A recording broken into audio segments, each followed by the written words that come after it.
Bonjour à tous et bienvenue dans une toute nouvelle vidéo. Aujourd'hui, on va faire notre tout premier circuit avec un MOSFET. Plus précisément, j'aimerais vous montrer comment faire ce circuit très simple on-off avec ce transistor. Encore une fois, c'est un circuit très simple, mais bon, c'est toujours rigolo d'avoir des circuits comme celui-ci en stock pour le montrer à d'autres personnes. Donc il va vous permettre de contrôler d'autres circuits, peut-être, je sais pas. Enfin bref, il faut prendre en compte que c'est notre premier circuit avec un MOSFET. Il faut savoir aussi que j'avais jamais utilisé de MOSFET avant, c'est la première fois. Et je suis plutôt content du résultat. Allez, sans plus trop parler, on va commencer. En premier, il faut savoir qu'est-ce qu'un MOSFET. Un MOSFET, c'est ni plus ni moins qu'un énorme transistor, qui est capable de travailler avec de plus hautes fréquences et avec un courant aussi beaucoup plus haut. En tout cas, un courant plus élevé que ceux des transistors normaux. Dans cette vidéo, je vais utiliser le MOSFET WFF4N60. Alors je pense que ça peut fonctionner avec tous les MOSFET de type N, donc négatif. Mais bon, je vous laisse ici le numéro de la pièce, si jamais vous voulez le faire avec celle-là. Il faut aussi savoir que même si le MOSFET est un transistor, le nom de ses pattes ne sera pas les mêmes que ceux des transistors normaux. Ici, on ne va pas parler d'émetteur, de collecteur ou de base. Ici, on va parler de gate, de drain et de source. Donc la source, ce sera la source. Drain, je ne sais pas encore ce que ça veut dire. Et gate, la porte. Alors l'équivalence, à peu près, la gate serait équivalente à notre base sur un transistor normal. Et la drain et la source seront l'équivalent de l'émetteur et le collecteur. Ok, donc maintenant j'aimerais passer au matériel. En premier, on aura besoin de notre MOSFET. On aura aussi besoin d'une diode électroluminescente, de la couleur que vous voulez, peu importe. On aura besoin d'une résistance de 330 ohms. On aura besoin de deux boutons de ce type. Les boutons push-pull, je crois, un truc comme ça. On aura besoin d'une breadboard et de câbles. Voilà, donc ici je vous laisse le diagramme du circuit. Donc ici on a le MOSFET, la diode, la résistance et nos deux boutons. On va commencer par prendre notre breadboard. Une chose aussi à savoir sur les MOSFET, c'est qu'ils peuvent générer beaucoup de chaleur et ça peut risquer de les endommager. C'est pour ça que généralement on les attache à un dissipateur spécialement conçu pour eux, pour éliminer une partie de cette chaleur, pour éviter le risque d'endommagement du MOSFET. Alors vous n'êtes pas obligé d'y mettre un dissipateur, mais bon. Moi je vais le faire parce que j'ai pas trop envie de tuer mon MOSFET. Et donc ce que je vais faire, c'est tout simplement venir le visser sur le dissipateur.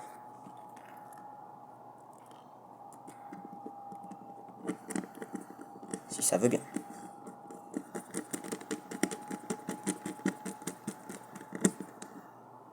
Hop. Et ça devrait donner quelque chose comme ça. Maintenant, on va venir l'insérer sur la breadboard.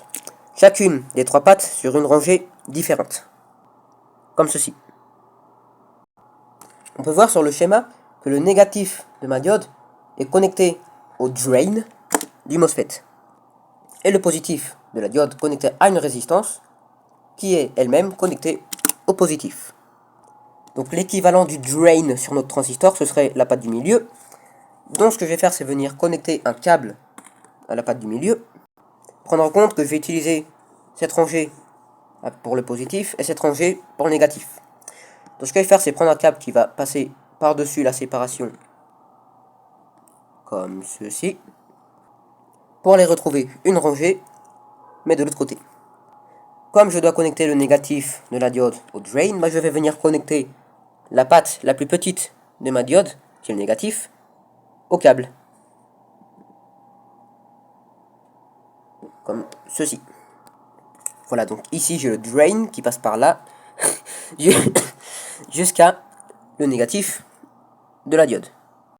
Ensuite, du positif, j'ai une résistance, donc dans celui-là, ma résistance de 330 ohms, qui connecte le positif de la diode jusqu'au positif. Donc ici, je vais prendre ma résistance et faire comme un pont. Donc depuis la patte positive de ma diode jusqu'à la rangée du positif. Comme ceci. On peut aussi voir sur mon circuit que la source est connectée au négatif. Donc ici, la source sur mon MOSFET, ce serait la patte qui est tout à droite. C'est-à-dire que je vais venir connecter cette patte au négatif. Donc là, je vais tout simplement devoir retirer 2 secondes le MOSFET pour venir connecter mon câble. Donc s'il est comme ça veut dire que je devrais connecter le câble ici. Pour ensuite venir remettre le MOSFET avec la source ici connectée au négatif. Et je peux venir remettre le MOSFET en place. Ouais, pas très joli à voir, mais bon. Après, on peut voir que de la porte, j'ai mes 2 boutons. Un des boutons connecté au négatif et l'autre au positif. Donc ici, je vais déjà venir mettre mes 2 boutons sur la breadboard, comme ceci. À cheval sur la séparation, encore une fois. Donc ici, la porte de mon transistor, ce serait la patte qui est tout à gauche. Donc dans un premier temps, je vais déjà venir connecter mes 2 boutons à la porte de mon transistor. Gate, si vous voulez. Donc ici, je vais venir faire un pont. Donc de la patte gate de mon transistor à la patte 1, ici, de mon bouton. Même chose pour l'autre. Même chose, donc de la porte jusqu'à l'autre bouton. Comme ceci. Maintenant, ce que je vais faire, c'est connecter ce bouton au positif et ce bouton au négatif. Donc maintenant, comme cette patte, c'est déjà celle qui est connectée à la porte de mon transistor, je vais venir connecter celle-ci au positif.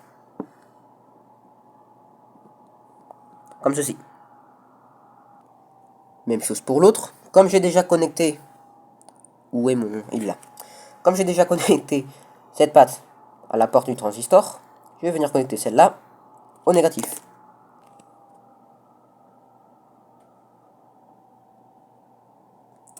Et voilà.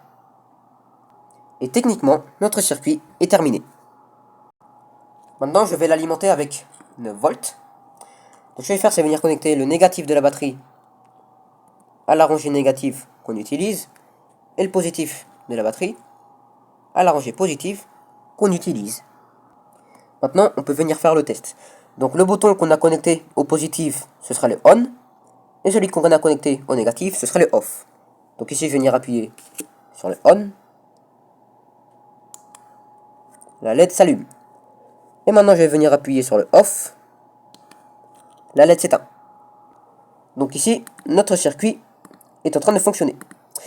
Donc je vais vous expliquer très brièvement, parce que je n'ai pas bien compris, mais je vais essayer de l'expliquer le plus clairement possible, qu'est-ce qui se passe dans notre MOSFET pour que la LED s'allume et s'éteigne de telle manière. Ici, la patte qui est la patte porte de notre transistor agit un peu comme un condensateur. Donc ici, quand je vais venir appuyer sur ce bouton, je vais charger le condensateur. La LED reste allumée. Mais un condensateur, ça se décharge. Mais là, non. Pourquoi? Parce qu'en fait, maintenant, le courant qui est emmagasiné dans le condensateur n'a nulle part où aller, à part la LED. Mais comme la LED ici, on voit qu'elle est alimentée avec du positif, et que notre courant maintenant du condensateur, entre guillemets, doit aller sur une charge négative, bah du coup, il ne se décharge pas. Donc du coup, la LED reste allumée. Et pour le décharger, c'est ni plus ni moins, je vais envoyer la porte du condensateur au négatif en appuyant sur le bouton. Et c'est pour ça que notre LED s'éteint. Donc maintenant, si je résume un peu, quand j'appuie ici, je charge le condensateur, entre guillemets, parce que c'est pas un vrai condensateur, c'est un transistor. Et quand j'appuie ici, je le décharge, donc la LED s'éteint. Et j'ai même découvert un truc, c'est que même je peux allumer la LED sans venir appuyer sur le bouton. J'ai juste à mettre mes doigts ici et ici. Et j'appuie pas sur le bouton.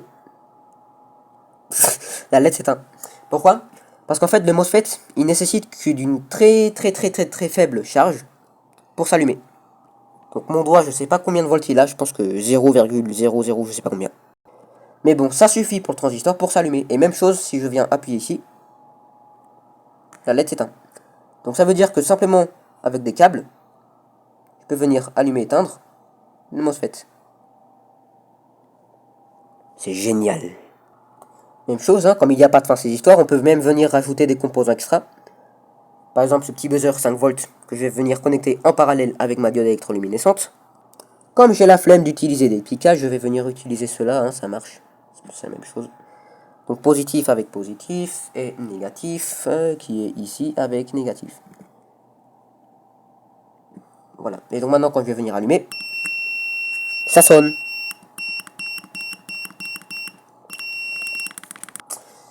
Et voilà, voilà. bah, je pense que ce serait tout. J'espère que cette vidéo vous a plu, que vous avez réussi à faire le circuit, hein, parce que moi j'ai vu d'autres youtubeurs qui ne souhaitent pas que leurs abonnés réussissent à faire le circuit, hein, mais moi je vous le souhaite en tout cas, parce que je sais que ça, on se sent bien une fois qu'on l'a fait. Encore une fois, j'espère que vous avez réussi à faire le circuit, que ça vous a plu. N'oubliez pas de vous abonner si vous aimez l'électronique et si vous aimez le contenu de la chaîne, à liker la vidéo évidemment, et je vous dis à très bientôt pour une prochaine vidéo. Au revoir.